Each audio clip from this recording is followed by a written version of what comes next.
The silverware trembled in my hand as my sister's words cut through the Christmas dinner conversation. "It's just so sad that some people never reach their potential," Olivia said, her eyes sliding toward me with practiced pity. "Catherine, maybe you should ask Mr. Townsend about openings in the mailroom. At least it's a real company." Mr. Townsend, Olivia's boss and dinner guest, chuckled on cue, wine sloshing in his crystal glass. The sound of their shared laughter seemed to amplify as the blood rushed to my ears. I felt my chest constrict as I watched my parents exchange that look, the one that carried 17 years of disappointment since I'd abandoned the family plan.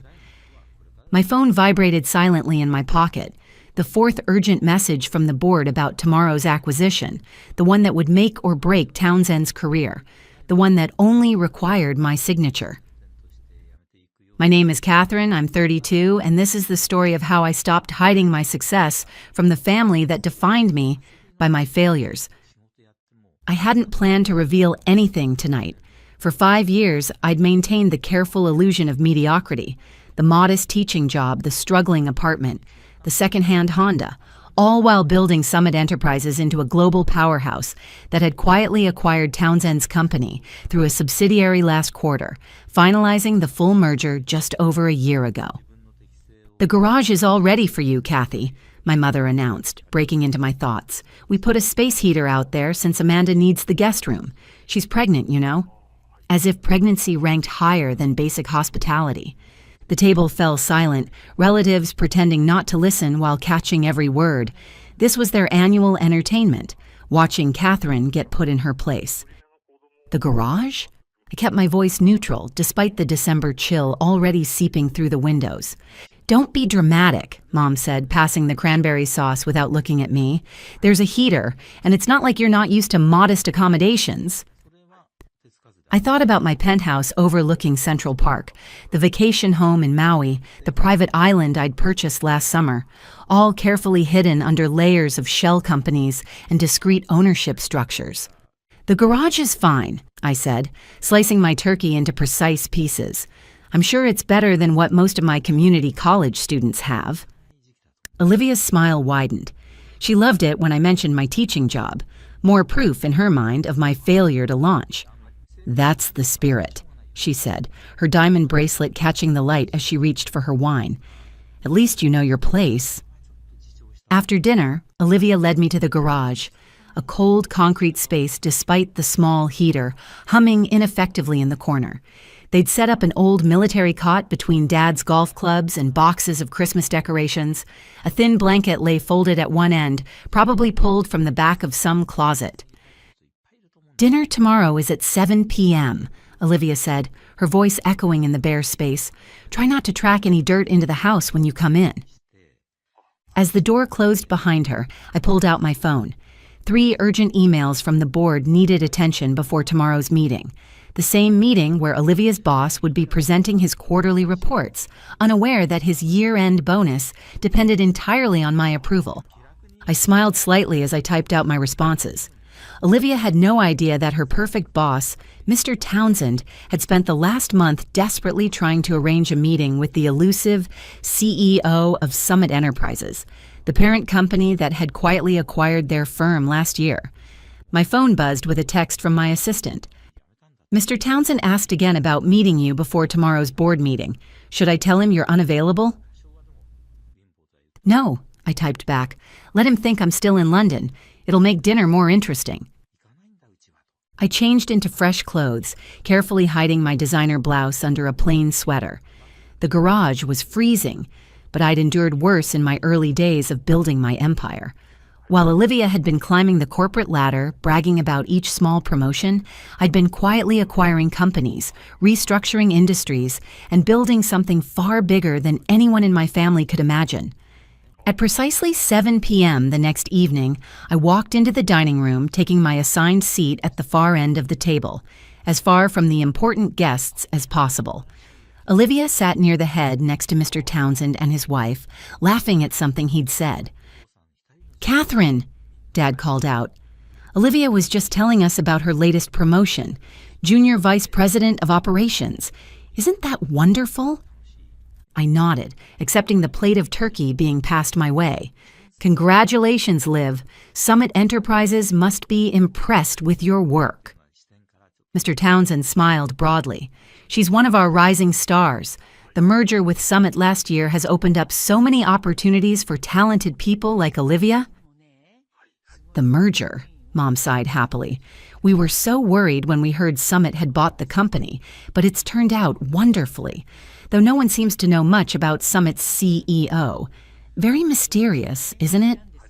Olivia leaned forward, eager to share her insider knowledge.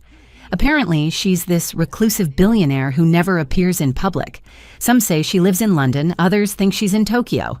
No one at our level has ever met her. I took a sip of wine to hide my smile. If they only knew that the mysterious CEO they were gossiping about was sitting at the end of their table, banished to sleep in their garage. I heard she's brilliant, Mr. Townsend offered. Transformed at least 12 major companies in the last 5 years. Built Summit from nothing. Well, Olivia said dismissively, she can't be that brilliant if she's hiding from everyone. Probably some trust fund baby who got lucky. Just then, Mr. Townsend's phone buzzed. He glanced at it, his face turning slightly pale. Excuse me, I need to take this. He stepped into the hallway, but his voice carried clearly into the dining room. Yes, I have those reports ready for tomorrow's board meeting. No, I haven't been able to reach Mrs. CEO yet. Yes, I understand how important. She's still in London? Mr. Townsend returned to the table looking flustered. His earlier confidence diminished. Olivia, ever eager to impress, immediately launched into another story about her recent achievements. I just restructured our entire operations department, she boasted, cutting her turkey into precise pieces. Saved the company millions. I checked my phone under the table, pulling up the actual report from that project. Olivia had indeed made changes that had cost the company nearly $3 million in inefficiencies. I'd been watching the numbers tank for weeks, waiting for the right moment to address it. As CEO, I received daily updates on all major departmental changes, especially those led by executives like my sister. More wine, Catherine? Mom offered, probably hoping to keep me quiet during Olivia's moment of glory. Though maybe you should stick to water, given your financial situation. Olivia snickered. Yes, community college teachers should really watch their spending. Mr. Townsend's phone buzzed again. This time when he checked it, his face went completely white. I need to make another call. Urgent business. As he hurried from the room, I could hear him practically begging into his phone. Please, just 5 minutes with Mrs. CEO, the board meeting tomorrow. I'd instructed my assistant to start sending him a series of increasingly urgent messages about tomorrow's meeting. A little cruel, perhaps, but after years of watching Olivia lord her position over me, I felt entitled to some theatrical justice. Speaking of business, Uncle James chimed in, did you all hear about Summit's latest acquisition? They just bought out Richardson Global for $12 billion. Olivia sat up straighter. Really? That's one of our biggest competitors? A hostile takeover, Aunt Margaret added. Richardson never saw it coming. This mysterious CEO. She's absolutely ruthless. I thought about the Richardson deal, remembering the late nights spent strategizing, the careful maneuvering of assets. Ruthless wasn't the word I'd use. Strategic, perhaps. Determined, definitely. Mr. Townsend returned again, looking like he might faint. Mrs. CEO is calling an emergency pre-board meeting tomorrow at 7 a.m. All department heads must attend. Olivia's fork clattered against her plate. What? But tomorrow's Christmas. She doesn't care, Mr. Townsend replied weakly. She's reviewing all recent operational changes. Olivia, bring your restructuring reports. Now seemed like the perfect moment. I cleared my throat softly. Mr. Townsend? He looked up, seemingly surprised to hear my voice from the far end of the table. Yes? The meeting's actually at 8 a.m., not 7, and Olivia won't need her reports. I've already reviewed them. The room went silent. Olivia let out a nervous laugh. What are you talking about? You don't even work for Summit. I stood up slowly, smoothing my simple sweater. Actually, I do.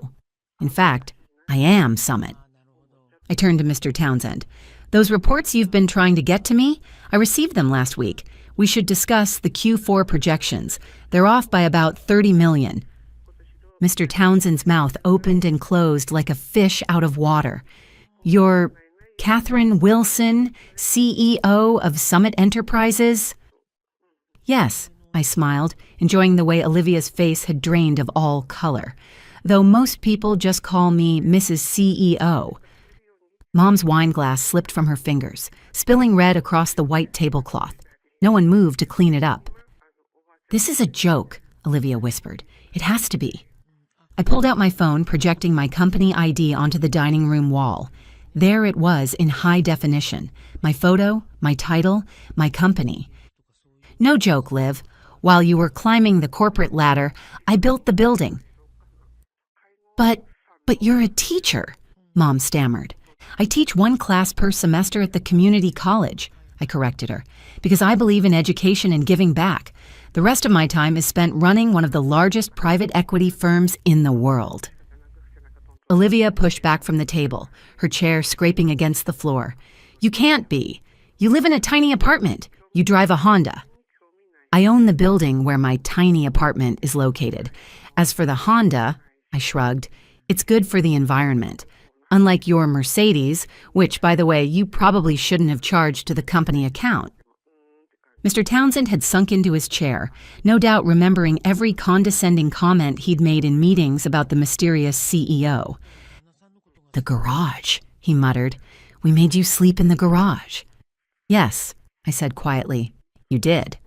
All of you were so busy judging me by appearances that you never bothered to look deeper. I turned to Olivia. Remember last month when you denied Sarah in accounting time off for her son's surgery? Olivia nodded mutely. I approved her medical leave personally and arranged for the best specialist in the country, because that's what real leaders do. They take care of their people. Dad finally found his voice. Why didn't you tell us? Would it have mattered? I asked, meeting his eyes. Would you have treated me any differently if I hadn't been successful on your terms?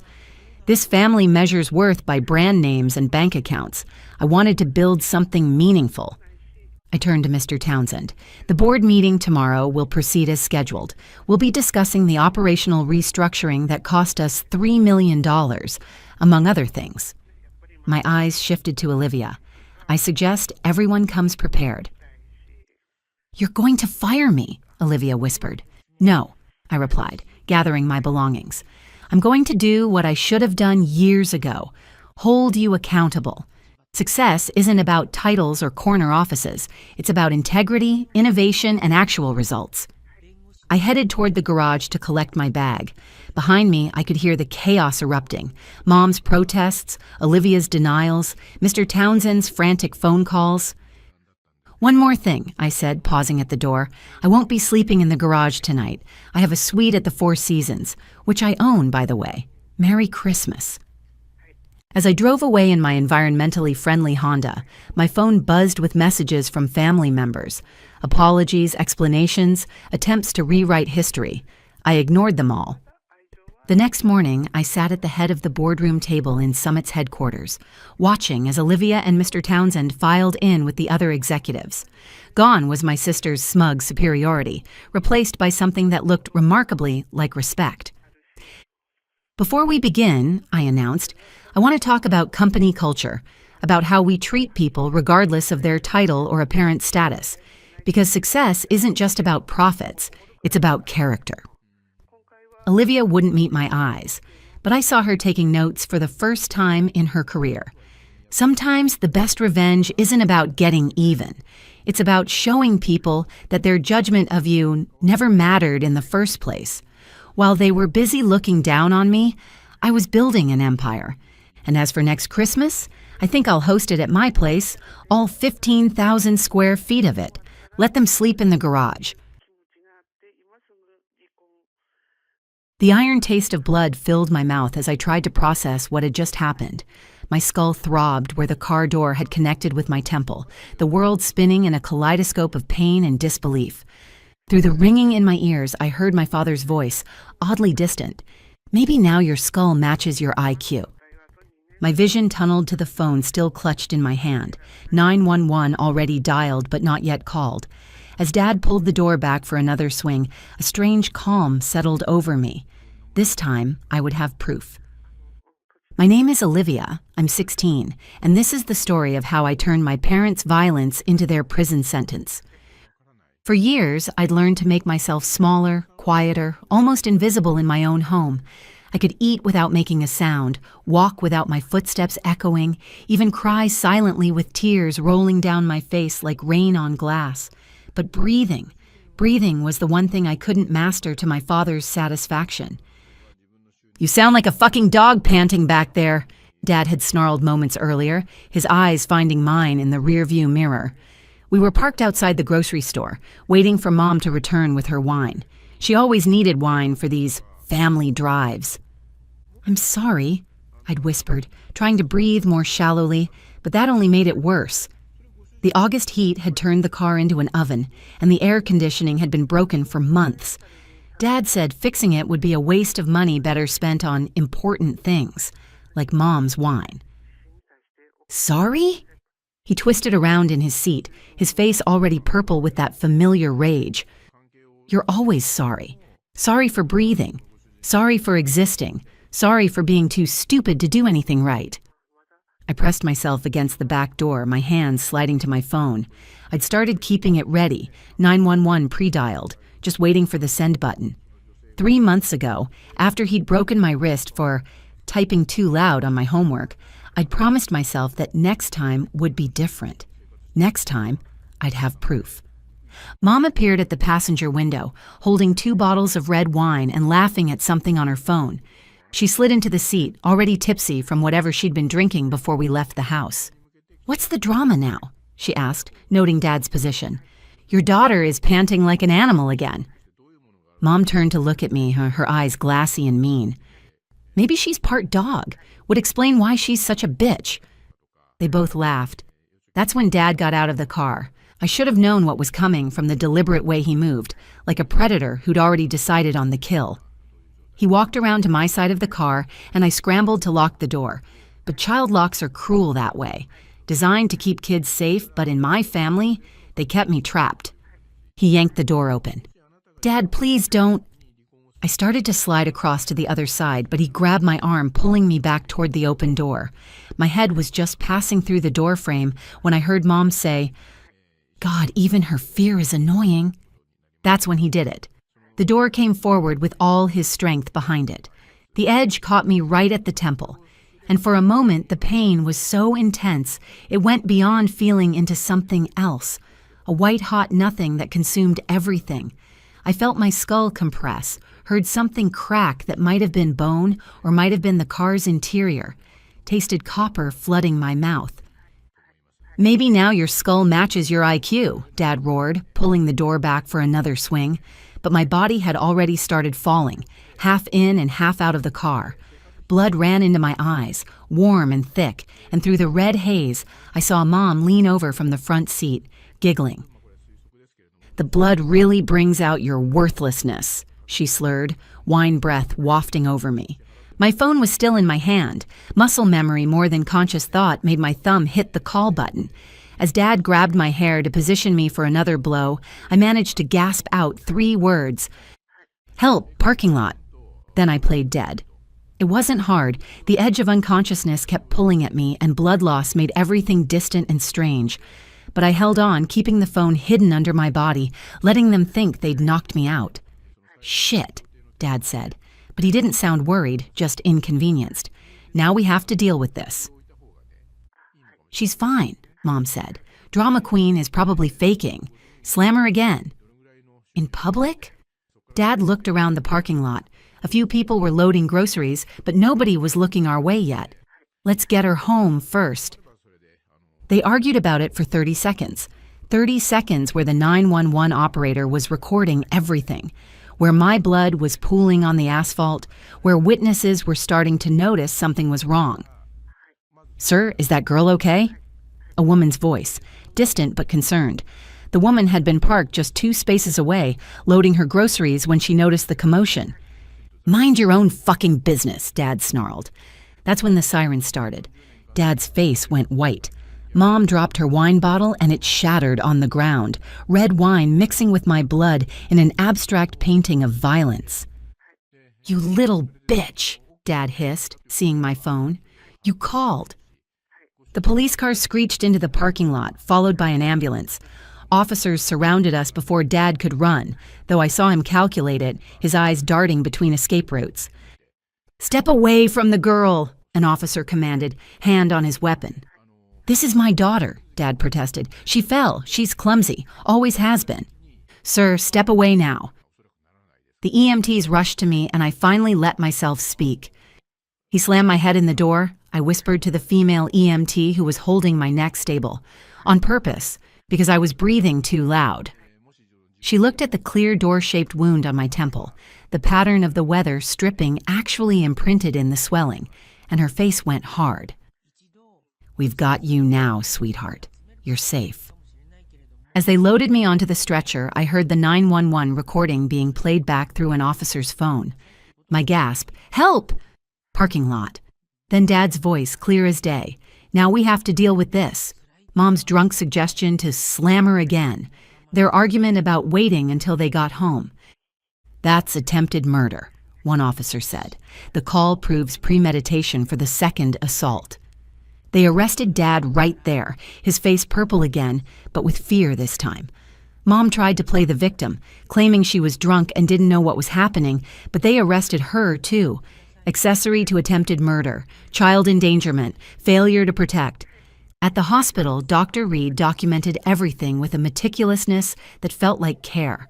The skull fracture that could have killed me with another blow. The traumatic brain injury that would need monitoring. The old injuries, healed fractures in my arms, scars on my back, damage that told a story of years of abuse.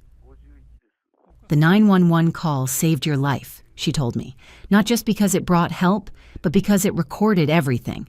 Their own words will convict them." My Aunt Vivian arrived at the hospital 6 hours later, having driven from 3 states away. She took one look at me and burst into tears. "I knew," she sobbed. "I suspected for years, but your mom always had excuses, and you never said anything." "He said no one would believe me over them," I explained, my voice thick from the concussion. "They were respected. Dad owns a business. Mom's on the PTA. Who'd believe they tortured their daughter for breathing?" "Everyone," Vivian said firmly. "Everyone who hears that recording." The pretrial hearing was 3 weeks later. I'd been released from the hospital, but still suffered from dizziness and migraines. The prosecutor, Ms. Jackson, met with me privately before the hearing. "We have a solid case," she explained, showing me the file she'd compiled, the 911 call, the medical evidence, the witnesses from the parking lot. "But there's one thing that would make it airtight." "What's that?" I asked. "Your testimony, your direct statement about what happened that day and what's been happening all these years." I hesitated, the old fear rising in me, the fear that no one would believe me, that somehow my parents would twist things, would make me seem like the villain. "Will I have to look at them?" I asked. "Yes," she said honestly, "but I'll be right there. And remember, they're the ones in handcuffs now." That thought stayed with me as I entered the courtroom. Dad and Mom sat at separate tables with their lawyers, both wearing orange jumpsuits. Dad glared at me with hatred.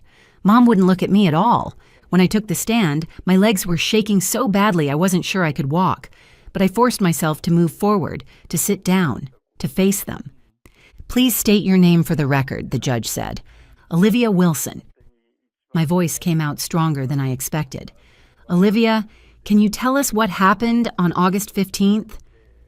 I took a deep breath, a loud, deliberate breath that everyone in the courtroom could hear. Dad's eye twitched at the sound. "My father slammed my head in a car door because he didn't like the sound of my breathing," I said clearly. "And when I was bleeding on the ground, my mother suggested he do it again." Over the next hour, I told them everything, not just about that day, but about all the days before it. The broken wrist for typing too loudly, the cigarette burns for humming while doing dishes. The time Dad had held my head underwater in the bathtub until I passed out because I'd sneezed during his favorite TV show.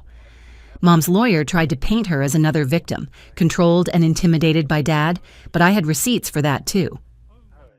When I was 12, I got a nosebleed at school, I explained. Just a normal nosebleed from the dry air. The school nurse called my mom to pick me up because blood had gotten on my clothes. When we got home, Mom held me down while Dad cut off all my hair with kitchen scissors. They said it was punishment for embarrassing them by bleeding in public. The judge's face darkened with each story. By the time I finished testifying, there wasn't a sympathetic face turned toward my parents in the entire courtroom. The trial was 8 months later. My head had healed, leaving a scar that followed my hairline, hidden unless you knew to look for it. But the real evidence was in that 2-minute phone call. The prosecutor played it for the jury, my gasped plea, the discussion of further violence, the casual cruelty of planning to wait until they got home to continue the assault, Mom's drunk laughter about blood bringing out my worthlessness. Dad's lawyer tried to argue it was a momentary loss of control, that the door closing was accidental, but the medical evidence destroyed that claim. The angle of impact, the force required to fracture a skull, the door edge pattern pressed into my skin, it all pointed to deliberate assault. This wasn't discipline gone wrong, Ms. Jackson said in closing arguments. This was attempted murder. He tried to crush his daughter's skull because he didn't like the sound of her breathing, and when he thought he'd succeeded, his only concern was avoiding consequences. Mom's lawyer went for the alcoholism defense, claiming diminished capacity, but the recording caught her clearly encouraging more violence, and her history of covering up previous abuse showed a pattern of enabling. When it was my turn to give a victim impact statement, I stood carefully. The traumatic brain injury still affected my balance sometimes. "You tried to kill me for breathing," I said, looking directly at Dad. "The most basic human function, and you found it offensive. But here's what you didn't understand. Every breath I took was defiance. Every inhale was me choosing to live despite you. And that 911 call, that was me breathing my truth into the world." I turned to Mom. "You laughed while my blood hit the ground. You found entertainment in my potential death. But that wine you dropped? It mixed with my blood on the asphalt, and the crime scene photos show it clearly. You literally toasted my attempted murder. The jury saw that. Everyone saw that." Dad got 25 years for attempted murder and aggravated child abuse. Mom got 15 as an accessory. Both lost all parental rights, and Dad's business collapsed within months as the story spread through our community. The judge finalized their divorce during the sentencing, granting it on grounds of Dad's felony conviction. The woman from the parking lot testified too, Mrs. Chen, a high school teacher who had been loading groceries just 2 spaces away from our car. She'd started recording on her phone when she heard Dad curse at her, capturing the aftermath. Me unconscious, blood pooling, them arguing about covering it up. Her video, combined with my 911 call, sealed their fate. I live with Aunt Vivian now. She became my legal guardian after the court terminated my parents' rights. She's helped me through the physical therapy for the brain injury, the night terrors where I still feel the door coming toward my skull, the panic attacks triggered by car doors closing too hard. But I'm healing. I breathe as loudly as I want now. Deep, full breaths that fill my lungs and prove I'm alive. Sometimes I record myself breathing just to remind myself that the sound isn't offensive. It's the sound of survival. The scar on my temple has faded to a thin white line, but I don't hide it. When people ask, I tell them the truth. My father tried to kill me for breathing too loud, but I breathed long enough to call 911. The police gave me a copy of that call after the trial. 2 minutes and 13 seconds that changed everything. I've never listened to it. I lived it once, and that was enough. But I keep it saved in 3 different places. Proof that sometimes the smallest acts of defiance can topple the tallest tyrants. These days, I volunteer at a teen crisis hotline. When kids call scared and whispering, afraid their parents will hear, I always tell them the same thing. Keep breathing. Keep your phone ready. Document everything. And remember, your breath is not too loud. Your existence is not too much. And your truth deserves to be heard. Dad thought he could silence me by crushing my skull. Instead, he amplified my voice through a 911 recording that will follow him for the rest of his life. Every parole hearing, that recording will play. Every appeal, Those words will echo. Slam her again. He was right about one thing, though. My brain was damaged. The traumatic brain injury left me with some processing issues and occasional migraines, but my IQ tested higher after the injury than before. Turns out surviving attempted murder is excellent motivation for academic excellence. I graduated valedictorian last month. In my speech, I talked about the power of breathing, of using your voice, of refusing to be silenced. I didn't mention Dad directly, but everyone knew. Our small town had followed the trial obsessively. The car door slammed on my skull when I was 16. Now at 18, I'm heading to college on a full scholarship, planning to study law. I want to be the prosecutor who plays those recordings, who shows those photos, who makes sure that every parent who hurts their child for breathing faces justice. Because breathing isn't a crime, it's a revolution. One inhale at a time.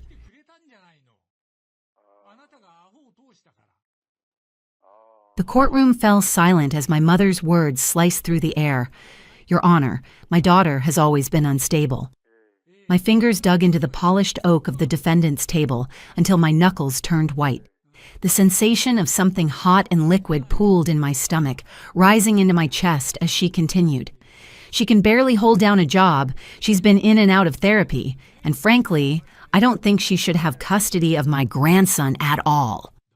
Across the aisle, my ex-husband Victor's lips curled into that familiar smirk. It was the same one he'd worn when telling me I'd never amount to anything. His expensive lawyer nodded along with my mother's devastating testimony, their synchronized movements confirming what I'd suspected. This ambush had been carefully orchestrated. 8-year-old Oliver sat in the front row beside my sister Natalie. His dark eyes were wide with confusion as he watched his grandmother systematically destroy his mother's character. The pale band where my wedding ring had rested for 15 years seemed to pulse under the harsh fluorescent lights. It was a ghostly reminder of promises broken. My name is Olivia, I'm 39, and I discovered that family loyalty has its limits when my own mother stood up at my ex-husband's custody hearing and called me an unfit parent. She lives in some tiny apartment downtown, my mother pressed on, her voice growing stronger as she warmed to her theme. Drives an old car, can barely afford Oliver's school supplies. Meanwhile, Victor has a beautiful home in the suburbs, a stable income, and the ability to provide the kind of life every child deserves. Judge Patricia Manning sat behind the bench, her expression neutral as she listened to the testimony. She was a colleague I'd known for over a decade, someone who understood the demands of our profession, but she gave no sign of recognition. She maintained the impartial demeanor required of her position. I had specifically requested her through the proper channels when the custody case was filed 3 months ago. I knew she would remain impartial despite our professional relationship. Furthermore, my mother said, reaching her crescendo, Olivia has always been secretive about her so-called work. She claims to have some important job, but she won't tell us what she actually does. For all we know, she could be involved in something illegal, something that would put my grandson in danger. The courtroom buzzed with murmured agreement. Victor's family filled the left side of the gallery, all nodding along with my mother's character assassination. My side was nearly empty, save for a few friends who'd taken time off work to support me. These were people who actually knew what I did for a living. For 15 years, I'd maintained this careful separation between my personal and professional lives. Not out of shame, but out of a desire for normalcy. I wanted Oliver to have a childhood defined by who he was, not by who his mother was. I'd chosen modest clothes, a practical car, a life without ostentation or pretense. And now, that very modesty was being weaponized against me by the woman who should have been my strongest defender. As I watched my mother's performance, and it was a performance, I thought about the countless nights I'd spent reviewing case files while Oliver slept down the hall. The morning meetings I'd rescheduled to attend his school events, the delicate balance I'd maintained between my responsibilities to the state and my duties as a mother. All of it dismissed with a wave of my mother's hand as she labeled me unstable and secretive. Victor's lawyer, James Coleman, stood to address the court. Your Honor, we believe the testimony clearly shows that the child's best interests would be served by awarding full custody to my client. The mother's inability to provide basic stability, combined with her secretive behavior regarding her employment, raises serious concerns about her fitness as a parent. I remained silent, my hands now folded calmly in front of me, watching this orchestrated attack unfold. 15 years of judicial experience had taught me the importance of timing, of letting others reveal themselves fully before showing your hand. "Ms. Lawrence," Judge Manning addressed me directly, "how do you respond to these allegations about your employment and your ability to provide for your son?" I stood slowly, my movements deliberate and controlled. The weight of the moment settled in my chest. This wasn't just about custody anymore. This was about truth, about letting the masks fall away. "Your Honor, I'd like to call a witness to address those concerns." Victor's lawyer looked confused. "Your Honor, we weren't notified of any witnesses." "The witness wasn't available until this morning," I replied calmly, "but I believe his testimony will clarify any questions about my employment status." Judge Manning nodded. "Very well. Please call your witness." I walked to the courtroom doors and opened them. A tall man in an impeccable dark suit entered, his silver hair perfectly styled, his bearing commanding immediate respect. The gallery fell completely silent. "Your Honor," I said, my voice carrying clearly through the suddenly quiet courtroom, "I'd like to call Chief Justice William Tanner to the stand." The gasp that went through the courtroom was audible. My mother's face transformed from confident to confused to horrified as the Chief Justice of the State Supreme Court walked to the witness stand. Victor dropped his pen, his jaw slackening as recognition dawned. "Chief Justice Tanner," I began, my voice taking on the professional tone that had served me well for 15 years. "Could you please identify me for the court?" The Chief Justice looked directly at me, his voice formal but warm. "You are the Honorable Olivia Lawrence, Associate Justice of the State Supreme Court, where you have served with distinction for the past 8 years." The silence in the courtroom was deafening. I could hear my mother's sharp intake of breath, could see Victor's lawyer frantically shuffling through papers. "And Chief Justice Tanner," I continued, "could you describe the nature of my work responsibilities?" "Justice Lawrence presides over some of our most complex civil and criminal cases," he replied. "She sits on our appellate panel for death penalty cases, chairs our Judicial Ethics Committee, and has written several landmark decisions regarding family law and child welfare." Oliver's eyes were wide with amazement as he finally understood why his mother had to work late so many evenings, why she sometimes disappeared into her study with thick legal briefs, why she spoke with such authority about fairness and justice. "One more question, Chief Justice," I said. "Could you address the allegations about my financial stability?" He smiled slightly. "Justice Lawrence earns a salary of $195,000 annually, plus benefits. She owns her downtown apartment, a penthouse actually, and maintains a vacation home in the mountains. Her financial disclosure forms are part of the public record as required for all sitting judges." I turned to face the courtroom where my mother sat with her mouth hanging open, her carefully constructed testimony crumbling around her. Victor stared at me as if seeing me for the first time. The woman he'd married, lived with for 6 years, and never truly known. "Your Honor," I addressed Judge Manning, "I'd like to explain to the court why my family was unaware of my position." Judge Manning nodded, clearly intrigued. 8 years ago, when I was confirmed to the State Supreme Court, I made the decision to keep my professional life separate from my personal relationships. This wasn't because I was ashamed of my work. Quite the opposite. It was because I wanted my son to have a normal childhood without the pressure and scrutiny that comes with being a judge's child. I looked at Oliver, whose face showed a mixture of pride and confusion. I chose to live modestly, to drive a practical car, to shop at regular stores rather than high-end boutiques.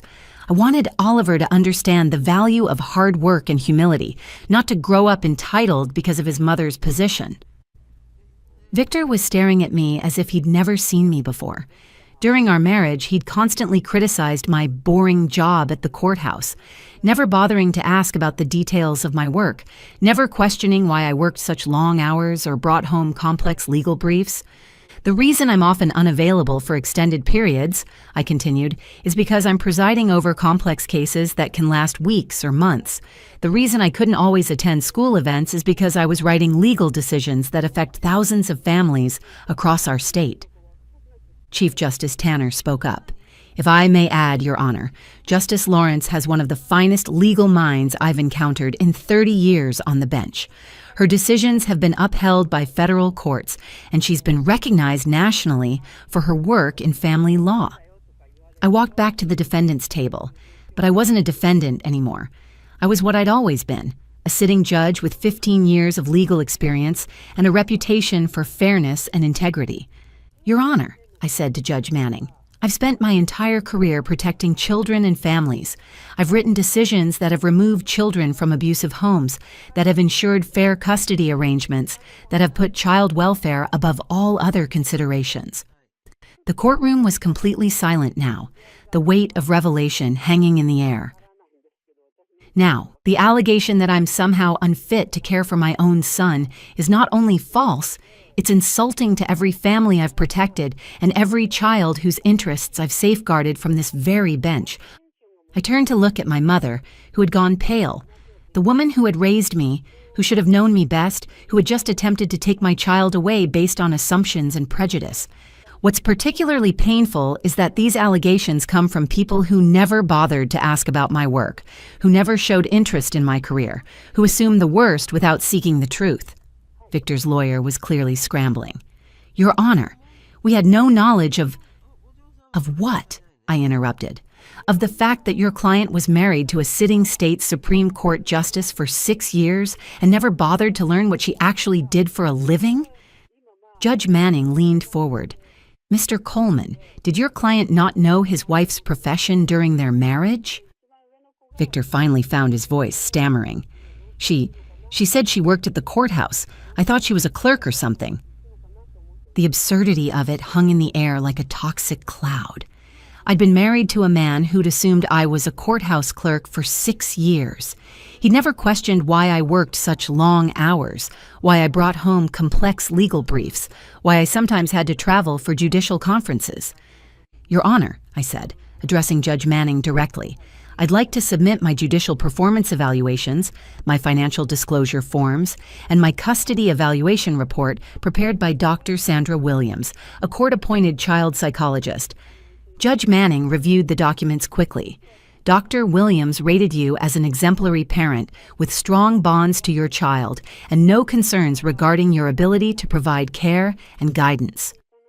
I looked around the courtroom one final time, at my mother who couldn't meet my eyes, at my sister who looked ashamed, at my ex-husband who was staring at the floor, at Oliver, who was looking at me with new understanding and pride. Your Honor, I said, my voice growing stronger with conviction, I'm requesting full physical custody of my son with supervised visitation for the father pending his completion of co-parenting classes. I'm also requesting that all future custody discussions be handled without the involvement of extended family members who have demonstrated a willingness to provide false testimony. Judge Manning nodded grimly. Given the evidence presented and the concerning testimony provided by the defendant's mother, I'm granting full custody to Justice Lawrence. Visitation for the father will be supervised for the next 6 months, with the possibility of revision pending successful completion of court-ordered parenting classes. As the courtroom began to empty, Oliver ran to me, wrapping his arms around my waist. Mom, why didn't you tell me you were a judge? He whispered. I knelt down to his level. Because I wanted you to love me for being your mom, not because of my job. I think it's cool, he said, grinning. Does this mean you can send people to jail? Sometimes, I admitted, but mostly I help families figure out how to take care of each other. My mother approached hesitantly, her earlier confidence completely gone. Olivia, I had no idea. I'm so sorry. I stood up, my arm around Oliver's shoulders. Mom, you testified under oath that I was an unfit parent without knowing anything about my life, my career, or my capabilities. You were willing to destroy my relationship with my son based on assumptions and prejudice. Her eyes filled with tears. I thought I was helping. Victor said, Victor said what he needed to say to get custody, I interrupted, and you believed him instead of your own daughter. The courtroom was nearly empty now, just family members and a few lingering observers. For 15 years, you've asked what I do for work, and I've given you vague answers because I wanted privacy. But you never pressed, never showed real interest. You assumed that because I didn't brag about my achievements, I didn't have any. I looked at my sister Natalie, who was crying quietly in the front row. I became a judge at 31, one of the youngest in state history. I've written decisions that are taught in law schools. I've protected thousands of children and families. I've dedicated my life to justice and fairness. Chief Justice Tanner, who had been waiting respectfully in the gallery, approached me. Olivia, I hope this experience doesn't discourage you from continuing your excellent work. Thank you, Chief Justice, I replied. If anything, it's reminded me why our work is so important. As we walked out of the courthouse, Oliver holding my hand, I realized that this painful experience had taught me something valuable. I'd spent so much energy protecting my son from the potential complications of my position that I'd hidden who I really was from the people who should have known me best. But more importantly, I'd learned that respect earned through assumption is worthless, while respect earned through integrity is unshakable. 6 months later, Victor completed his parenting classes and was granted unsupervised visitation, as promised in the court order. The divorce that had been finalized 3 years ago remained unchanged, though Victor was now required to pay a more appropriate level of child support based on my actual income disclosure. He never remarried, and he never again questioned my ability to provide for our son. My mother sent me a letter of apology, but I never responded. Some betrayals cut too deep, reveal too much about a person's character, to simply forgive and forget. We maintain minimal contact now, limited to major holidays and family emergencies, which is all I can manage after her betrayal in that courtroom. Oliver now proudly tells his friends that his mom is a judge. He's learned about the importance of justice, fairness, and standing up for what's right. He's also learned that sometimes the people who love you the most can hurt you the deepest, but that doesn't diminish your worth. As for me, I learned that hiding your light doesn't protect you. It just makes it easier for others to underestimate you. I stopped hiding who I was, started being proud of my accomplishments, and taught my son that integrity and hard work are worth celebrating. After the dust settled from the custody battle, I also decided to be more transparent about my career with my colleagues at the court. I requested that Judge Manning be assigned to my son's custody case precisely because she knew me professionally, but would remain impartial, something I arranged through proper legal channels to avoid any appearance of impropriety. The woman who walked into that courtroom feeling attacked and isolated was the same woman who walked out vindicated and strong. The difference wasn't in what I'd achieved. It was in my willingness to finally let others see exactly who I'd always been. Justice, it turns out, isn't just something you serve. Sometimes it's something you claim for yourself. Before you go, here's a quick bonus for sticking around. If you love learning and growing like I do, you need to try audiobooks. I've got an exclusive deal with Audible. Your first month is completely free. That's access to over 500,000 titles, zero cost to you. All the details are waiting in the description. Don't miss this one.